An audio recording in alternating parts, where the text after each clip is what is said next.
Queridos hermanos, iniciamos la lección divina de este sábado 25 de enero, en que celebramos la fiesta de la conversión de San Pablo Apóstol. Por la señal de la Santa Cruz de nuestros enemigos, líbranos, Señor Dios nuestro, en el nombre del Padre, y del Hijo, y del Espíritu Santo. Amén. Señor mío y Dios mío, creo firmemente que estás aquí, que me ves, que me oyes.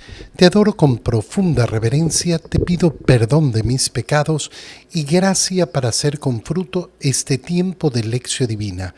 Madre mía Inmaculada, San José, mi Padre y Señor, Ángel de mi guarda, interceded por mí.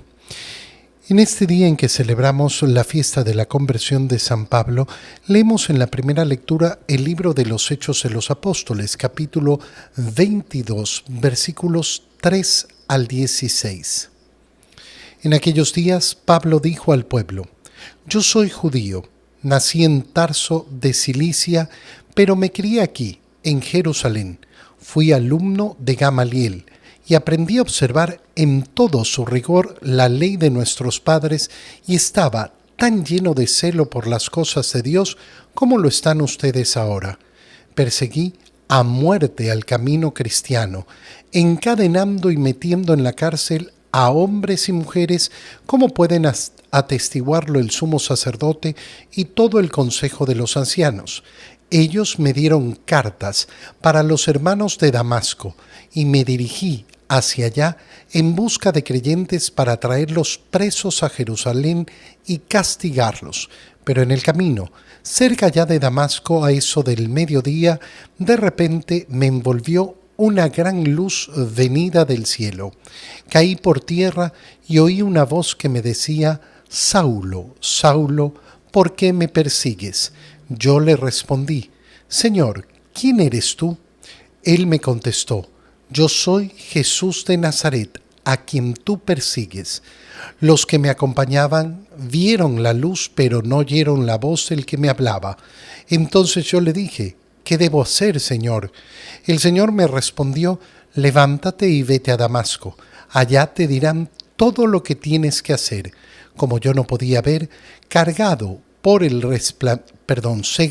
el resplandor de aquella luz, mis compañeros me llevaron de la mano hasta Damasco.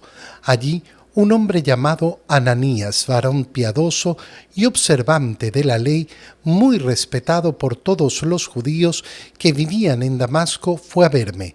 Se me acercó y me dijo: Saulo, hermano, recobra la vista.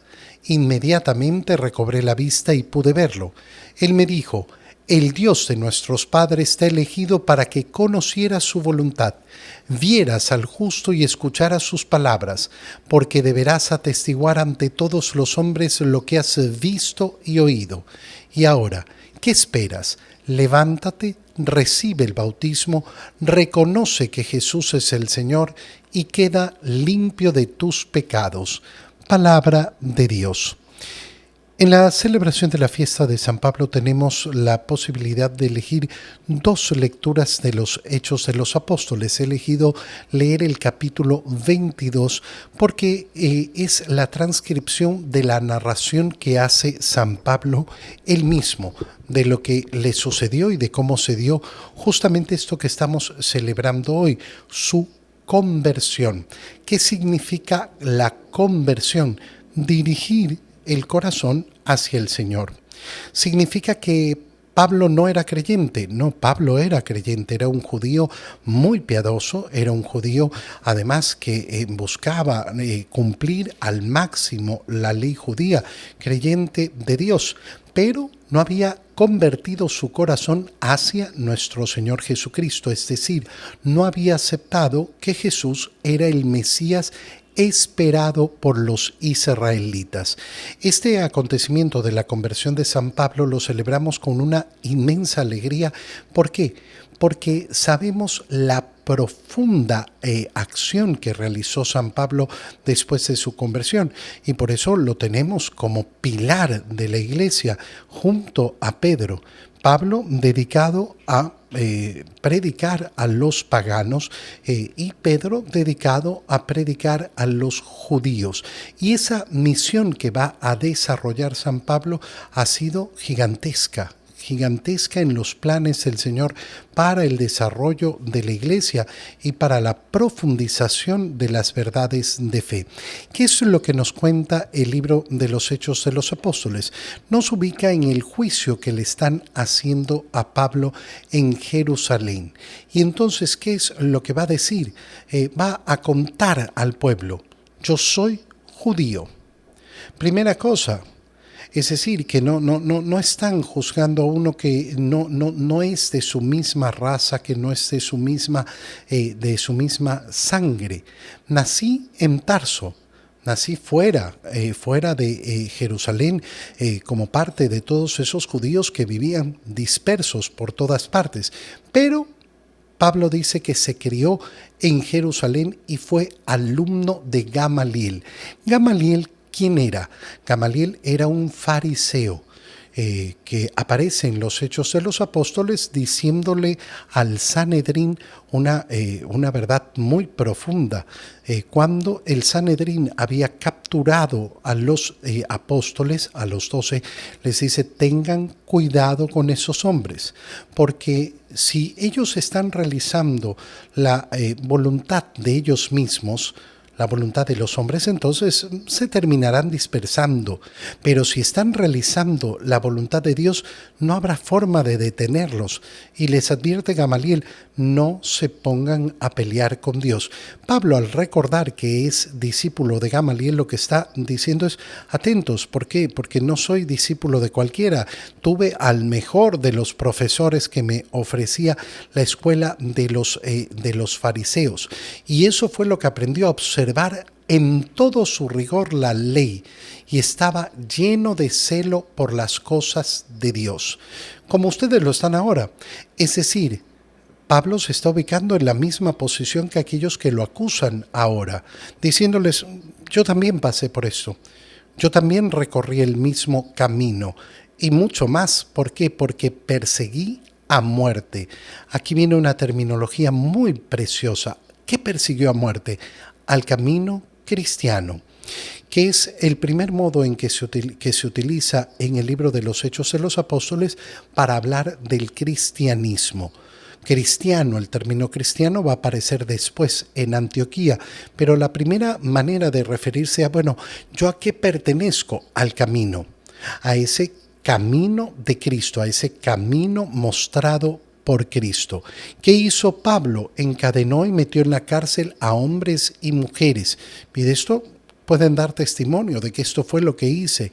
Y además recibí cartas para ir a Damasco, para buscar a los creyentes y traerlos presos a Jerusalén y poderlos castigar. Y entonces empieza la narración de lo que sucedió justamente en este viaje. Como en el camino cerca ya de Damasco, a eso del mediodía, de repente me envolvió una gran luz venida del cielo y caí por tierra.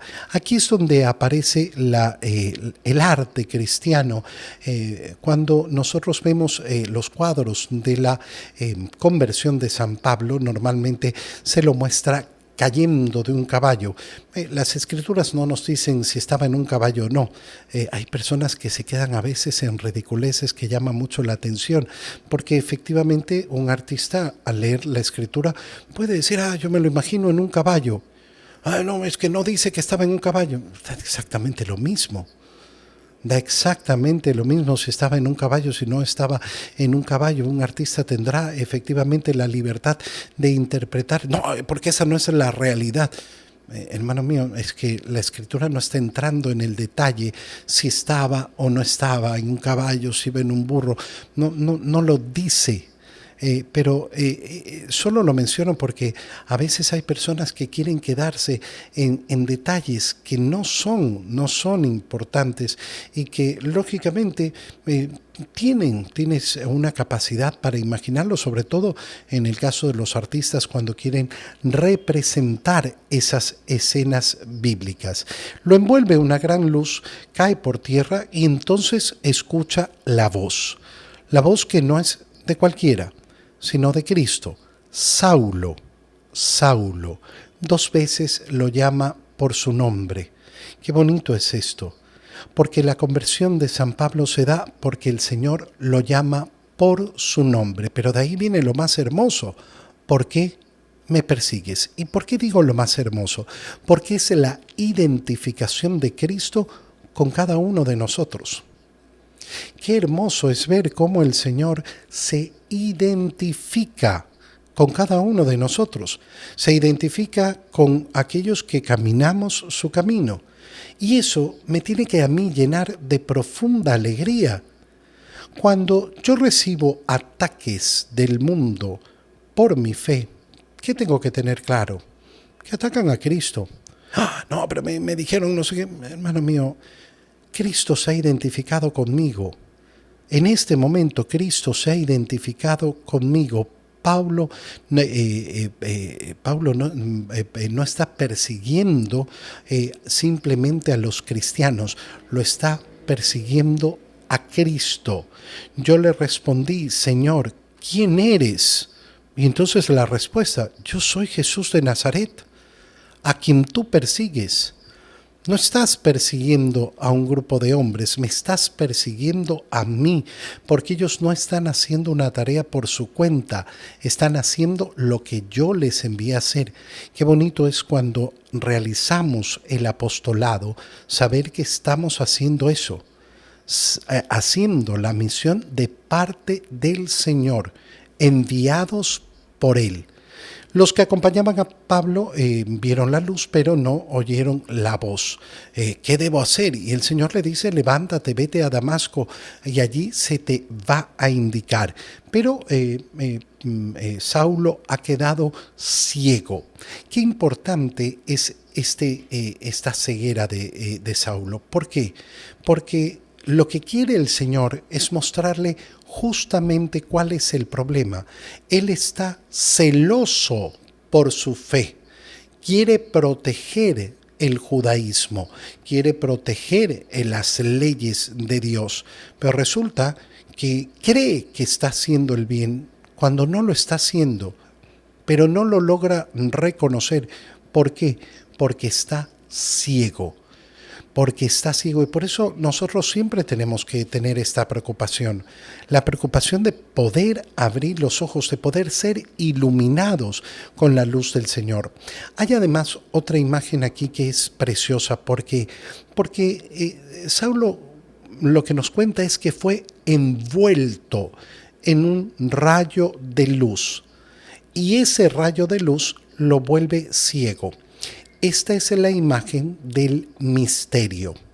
Cuando en la iglesia, cuando en la teología hablamos de los misterios, el misterio de la Santísima Trinidad, el misterio de Jesucristo, verdadero Dios y verdadero hombre, el misterio de la Eucaristía, no estamos hablando de misterio como algo obscuro, todo el contrario, todo el contrario. Estamos hablando de el deslumbramiento, es decir, de cómo efectivamente nosotros delante de ciertas realidades no es que nos metemos en la obscuridad, sino en una luz tan clara que nos produce la misma ceguera que produce la obscuridad. Pero resulta que los ojos que son expuestos a la luz se van graduando para efectivamente poder ir viendo más, poco a poco. Qué bonito es cuando entendemos el misterio como esa abundancia de luz. Y por eso es que no puedo contemplar la totalidad. Y habrá misterios que efectivamente no puedo lograr explicar en su totalidad. ¿Cómo explico que Dios, siendo uno, es 3 personas? Y tendremos toda la explicación teológica de la Santísima Trinidad, pero sabemos que al final del día nos enfrentamos a un misterio.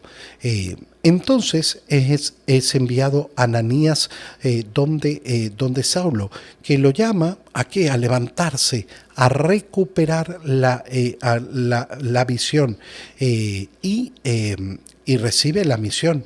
Vas a escuchar las palabras porque deberás atestiguar ante todos los hombres lo que has visto y lo que has oído.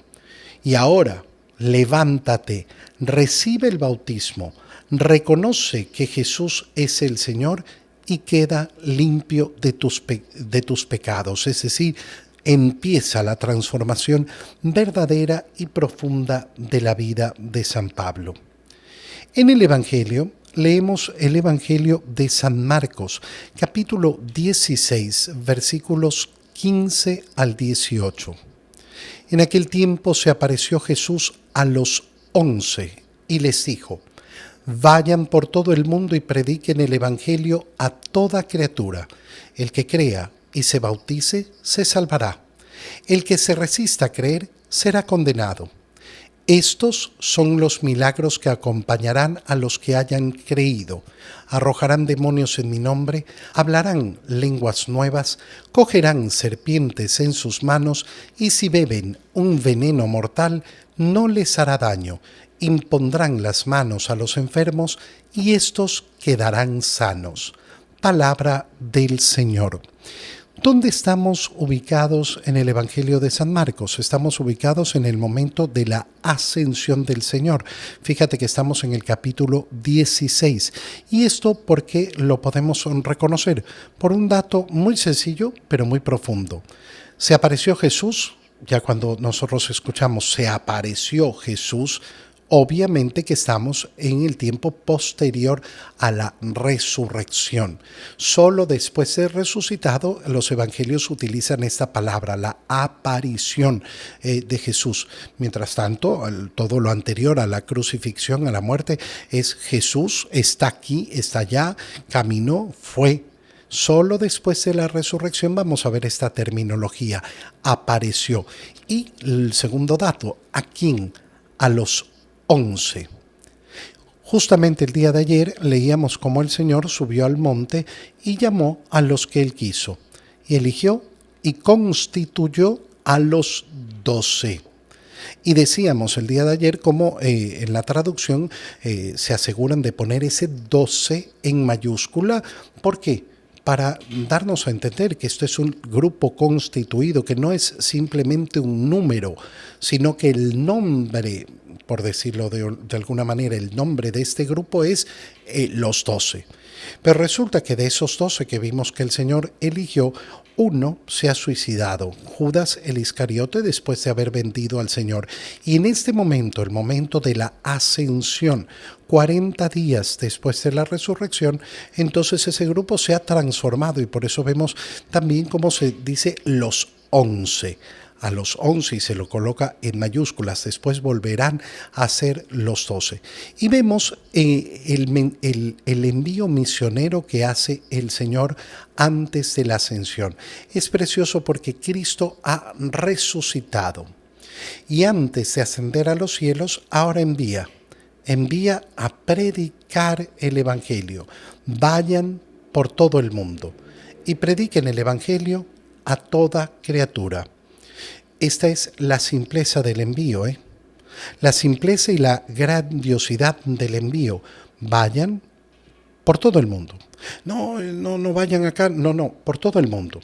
¿Y a quién tienen que predicar el Evangelio? A toda criatura. Esta es la misión que Jesús te ha dado a ti y que me ha dado a mí. Ninguna parte del mundo está excluida, ninguna criatura en este mundo está excluido. Es decir, que nuestra misión nunca termina. Nuestra misión dada por el Señor no puede terminar. No podemos decir, bueno, ya se predicó. No. La misión es permanente hasta el último día. Hasta el último día de nuestra vida y hasta el último día de este mundo. ¿Qué va a suceder con su predicación? El que crea y se bautice se salvará. Fíjate cómo se une entonces lo que leíamos en la primera lectura de esa conversión de San Pablo. ¿Por qué? Porque Ananías, ¿a qué ha llamado a Saulo? Levántate, bautízate, acepta que Jesús es el Mesías y recibe el perdón de tus pecados. Lo que estamos leyendo en el Evangelio se cumplió con Saulo y Saulo se convirtió en ese gran San Pablo, predicador insigne del Evangelio. El que crea y se bautice se salvará. El que se resista a creer será condenado. Es decir, ¿cuál es el motivo de la condena? La decisión que cada uno haga. Y esa predicación del Evangelio va acompañado de la presencia del Señor, del poder del Señor. Qué importante saber que en esa predicación del Evangelio, no solo que hacemos la misión de Cristo, somos enviados de Cristo, sino que siempre contamos con su ayuda, con su poder, con su protección. Te doy gracias, Dios mío, por los buenos propósitos, afectos e inspiraciones que me has comunicado en este tiempo de Lección Divina. Te pido ayuda para ponerlos por obra. Madre mía Inmaculada, San José, mi Padre y Señor, Ángel de mi guarda, interceded por mí. María, Madre de la Iglesia, ruega por nosotros. Queridos hermanos, que el Señor los bendiga y los cuide en el nombre del Padre, y del Hijo, y del Espíritu Santo. Amén. Una feliz fiesta de la conversión de San Pablo para todos.